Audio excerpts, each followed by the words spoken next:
एक बार फिर से आप सभी का मेरे चैनल संस्कृति आर्ट क्लासेस में स्वागत है। आप जो है आज की जो क्लास है बहुत ही इम्पोर्टेंट प्रैक्टिस सेट है। चलिए इस प्रैक्टिस सेट में हम क्वेश्चंस को देखते हैं। पहला क्वेश्चंस क्या कहता है, देखो कि किसने 3 मिनट की, ठीक है, किसने 3 मिनट की एक डॉक्यूमेंट्री फिल्म कुदाल, ठीक है, बनाई थी, जिसके लिए 1970 ईस्वी में फिल्म फेयर क्रिटिक्स अवार्ड मिला था उनको। तो वो कौन थे? वो थे जिसने क्या बनाया था, कौन सी फिल्म? कुदाल फिल्म, वो तैयब मेहता थे, ठीक है, तैयब मेहता। चलिए नेक्स्ट देखो, नेक्स्ट क्वेश्चन क्या है, देखो कि विश्व के 7 अजूबों में शामिल है माचू पिचू, किस देश में अवस्थित है, कहाँ स्थित है ये माचू पिचू, जो किस में शामिल है? 7 अजूबों में। तो ये जो है पेरू में है, ठीक है। बैगनी जो रंग है वो किसका प्रतीक होता है? बैगनी रंग की बात हो रही है। तो बैगनी रंग जो होता है वो क्या निराशा का या देश प्रेम, कामुकता या विशालता का प्रतीक होता है? तो ये देश प्रेम का प्रतीक होता है बैगनी रंग। ओके, चलिए अब नेक्स्ट क्वेश्चन कि आर्ट टुडे गैलरी जो है वो कहाँ पे स्थित है?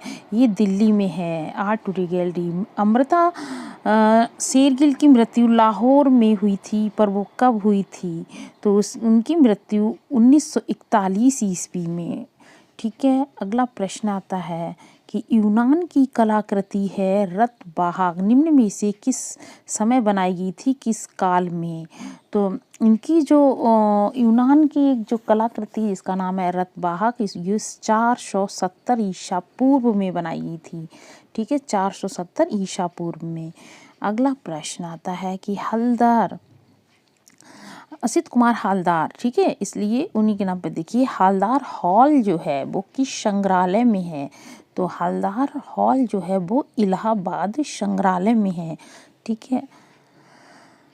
अगला प्रश्न, छपाई का जो प्रथम आविष्कार 868 ईस्वी के लगभग चीन में, जो छपाई की बात हो रही है, इनका प्रथम आविष्कार जो हुआ था 868 ईस्वी में, ठीक है, चीन में किस सचित्र पुस्तक से हुआ है? तो वो कौन सी सचित्र पुस्तक थी? हीरक सूत्र के नाम से थी। इससे जो है प्रथम छपाई का जो है आविष्कार हुआ था 868 ईस्वी में। ओके, अगला प्रश्न देखो, सिग्रेफिटो का आविष्कार कब हुआ था? सिग्रेफिटो का जो आविष्कार कहाँ हुआ था? पहली बात तो ये याद रखना, यूरोप में, और 13वीं सदी में हुआ था, 13वीं शताब्दी में, ठीक है।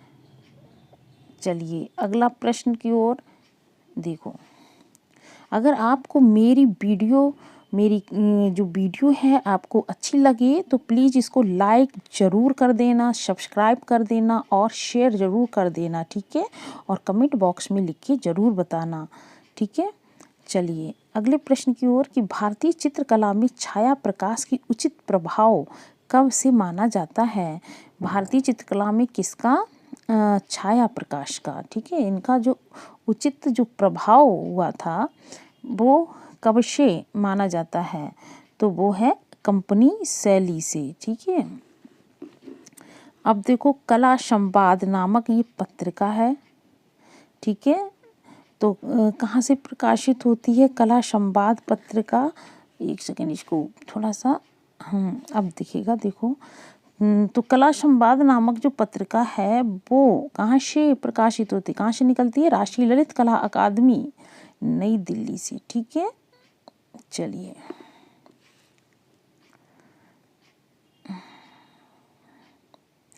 अगला प्रश्न कह रहा है कि किस कलाकार ने कला और एवं शिल्प विद्यालय लखनऊ में ग्राफिक पद्धति की शुरुआत की थी? इनमें से कौन से कलाकार थे जो लखनऊ कला विद्यालय में ग्राफिक पद्धति की शुरुआत की थी? वो थे ललित मोहन सेन थे, ठीक है। कौन थे? ललित मोहन सेन। अगला प्रश्न है कि नंदलाल बोस के चित्रों में मूल रूप से किस पात्र का अंकन अधिक हुआ है? किसके?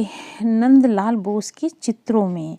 क्या सरस्वती का सबसे ज़्यादा इन्होंने चित्र बनाए हैं, या कृष्ण, राम या शिव के? तो राइट आंसर क्या हो जाएगा? शिव। ठीक है। अब अगला प्रश्न क्या है, देखो देखो बोल्टिंग क्लॉथ का जो उपयोग है वो किस प्रिंटिंग प्रक्रिया में किया जाता है?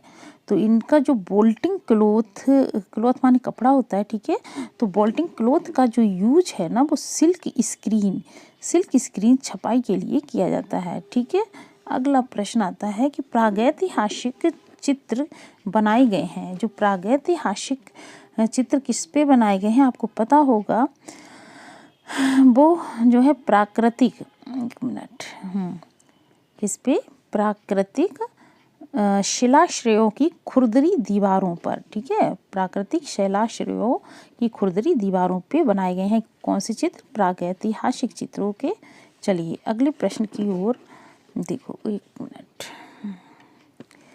देखो कि ताम्राश्म युग,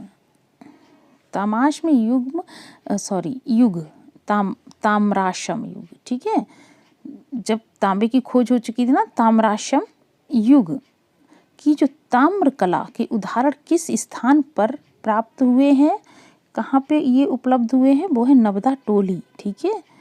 तो जैसे चन्नूदड़ो दिया है, बनावली, लोथल और नबदा टोली। तो नबदा टोली से ताम्र कला के उदाहरण मिले हैं, ठीक है।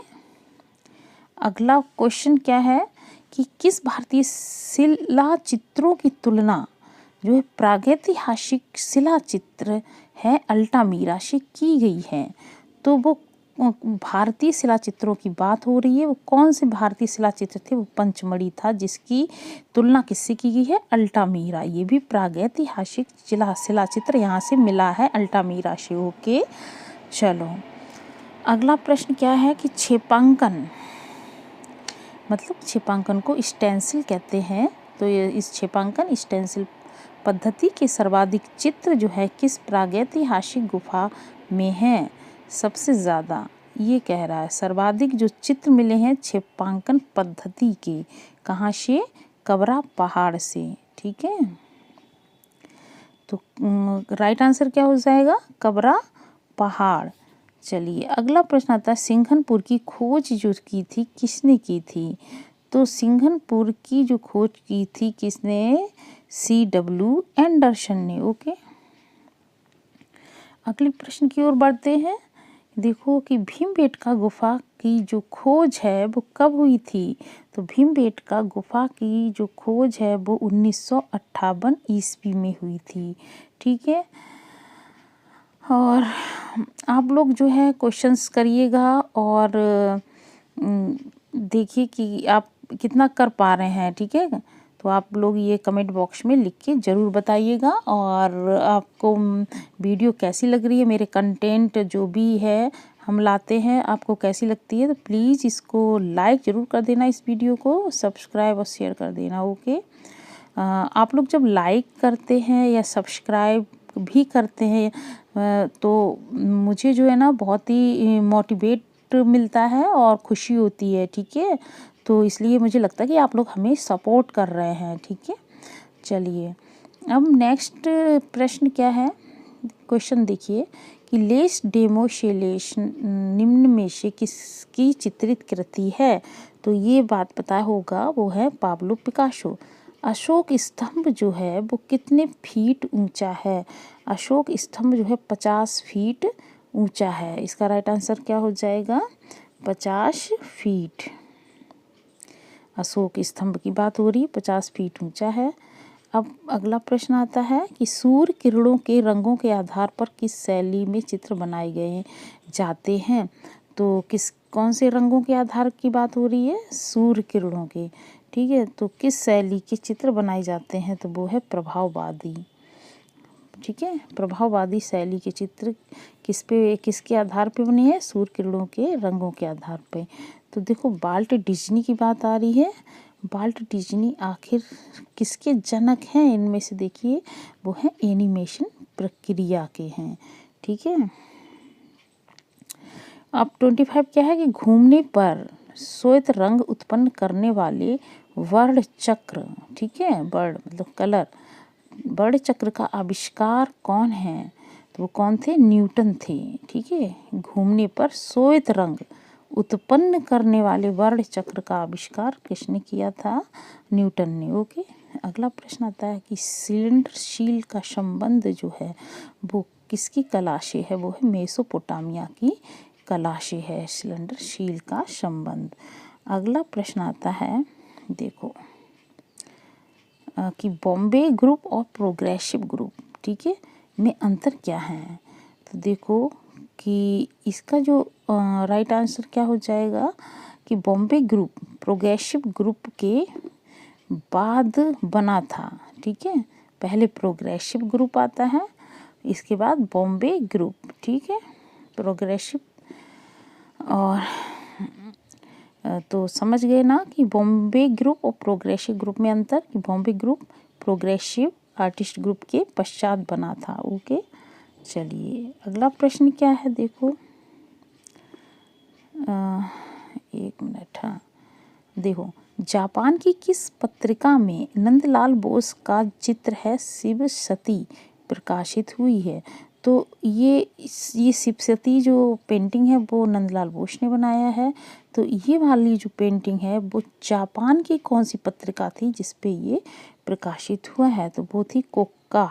कोक्का पत्रिका का नाम क्या है? कोक्का।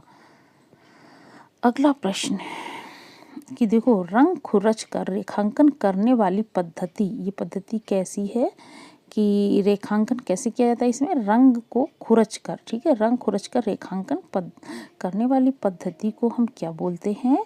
एंटीक्रीन कहा जाता है, ठीक है। अगला प्रश्न क्या है, देखो अगले प्रश्न की ओर बढ़ते हैं, एक मिनट, हाँ, कि कौन सी विशेषता कठपुतली, रंगीन कांच तथा बाटिक सभी में मिलती है? तो इनमें से कौन सी जो विशेषता है, क्या रंग है, गति है, घनत्व है या आयतन है, जो किस में मिलती है? सभी में, जैसे कि कठपुतली हुआ, रंगीन कांच हुआ या बाटिक, ठीक है। तो वो कौन सी हुई?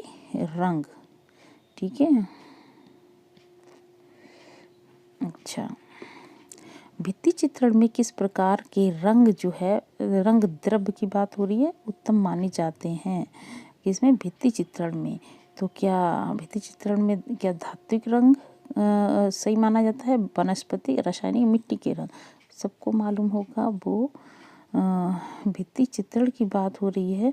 इसमें जो रंग द्रव्य है जो उत्तम माने जाते हैं वो कौन से रंग होते हैं? वो होते हैं मिट्टी के खनिज रंग, ठीक है, मिट्टी के रंग। अच्छा, अगला प्रश्न क्या है, देखो, निम्नलिखित में से कौन कलकत्ता ग्रुप से संबंधित है? इनमें से कलकत्ता ग्रुप क्या KH आरा है या FN सूजा, प्रदोष दास गुप्ता या अमृता शेरगिल? तो इसका राइट आंसर क्या हो जाएगा? प्रदोष दास गुप्ता। ओके। किस गिरजा में बट्रेश का प्रयोग हुआ है? क्या सेंट बशील गिरजा में, सान बिताले में या हैगिया सेफिया गिरजा में, सेंट मार्क गिरजा में? तो राइट आंसर सेंट बशील शब्द आएगा ना, सेंट बशील में किसका? बट्रेश का यूज हुआ है, ठीक है।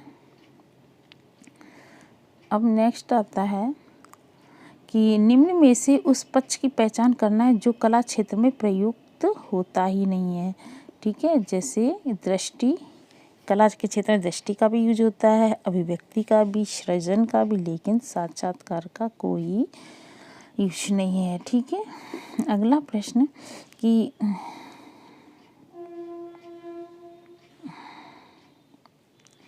देखो, अगला प्रश्न है कि आधुनिक कलावादों में रंग या वर्ण सर्वाधिक जो है महत्वपूर्ण तत्व है। तो जो आधुनिक की कलावाद दिए हैं इनमें से किस में जो है महत्वपूर्ण तत्व माना गया? कौन सा वाला? कलर, रंग या वर्ण।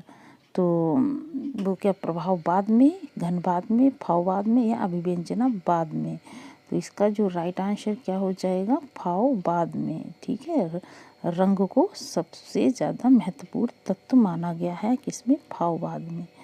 अगला प्रश्न है कि भारत में ब्रह्मा का एकमात्र मंदिर कहाँ स्थित है। ब्रह्मा जी का एकमात्र मंदिर है, ये कहाँ पे है, ये पुष्कर में है। ठीक है। विश्व के 7 आश्चर्यों में शुमार है क्राइस्ट द रिडीमर, रिमीडर नहीं है, रिडीमर है, की प्रतिमा कहाँ स्थापित है। तो क्राइस्ट द रिडीमर ये प्रतिमा जो है वो ब्राज़ील में है। चलिए अगले प्रश्न की ओर कि रविंद्र रेड्डी का मनपसंद माध्यम पूछ रहा है। तो इनका जो मनपसंद माध्यम क्या था, फाइबर ग्लास। रविंद्र रेड्डी का जो मनपसंद माध्यम क्या है, फाइबर ग्लास। निम्न में से उस कलाकार की पहचान करना है जिसका संबंध कलकत्ता स्कूल से नहीं है। देखिए नंदलाल बोस, E.B. हैवल दिए हैं, असित कुमार हल्दर दिया, J.M. अहिबाशी दिए हुए हैं। तो इसका जो राइट आंसर क्या हो जाएगा, J.M. अहिबाशी। इसका संबंध जो है कलकत्ता स्कूल से नहीं है। अब देखो कि भारतीय संविधान के चित्रण और अलंकरण का कार्य किसने किया था। तो जो भारतीय संविधान जो है ग्रंथ, उसका जो चित्रण का कार्य भी हुआ है और अलंकरण का कार्य किया है। कौन ने किया था, वो नंदलाल बोस थे। ठीक है। अगला प्रश्न है कि सम्राट अशोक किस राज्य की चढ़ाई के बाद बौद्ध बने थे। वो उत्कल प्रदेश यानी कि उड़ीसा पे चढ़ाई के बाद क्या बन गए थे, वो बौद्ध धर्म में ग्रहण कर लिया था। अगला प्रश्न आता है कि एक प्रसिद्ध कला समीक्षक पूछ रहे हैं, इनमें से कौन है, वो A.S. रमन है। A.S. रमन को क्या माना जाता है, प्रसिद्ध कला समीक्षक। ओके। चलिए अवनींद्रनाथ टैगोर ने अपनी सीरीज, अवनींद्रनाथ टैगोर अवनी बाबू की एक सीरीज श्रृंखला है क्या, अविशार, वो कब पेंट करना शुरू किया था, ये कह रहा है। तो वो 1895 में। तो जो अविशार नामक जो क्या है, ये श्रृंखला है, सीरीज है, इसको अवनींद्रनाथ टैगोर ने 1895 में शुरू किया था पेंट करना। ओके। अगला प्रश्न क्या है, देखो प्रकाश और छाया की असमाप्त त्रिकोण रेखाओं से एक बंदी राजकुमारी का अनूठा अफसाना व्यंजित करने वाला कौन है इनमें से। तो त्रिकोण रेखाओं की बात हो रही है, एक बंदी राजकुमारी का अनूठा अफसाना। ठीक है। तो इसको किसने व्यंजित किया था, किसने बनाया था। तो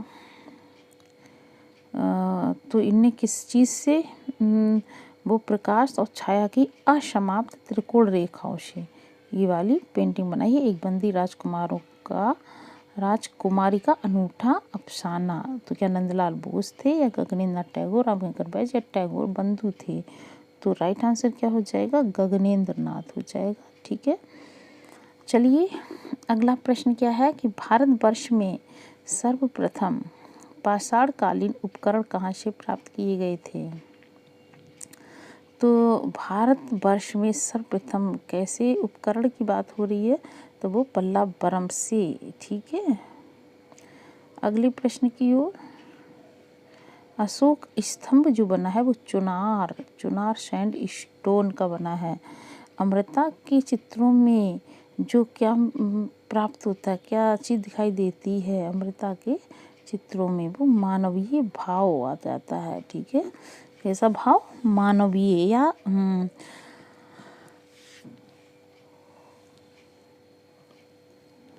एक सेकेंड,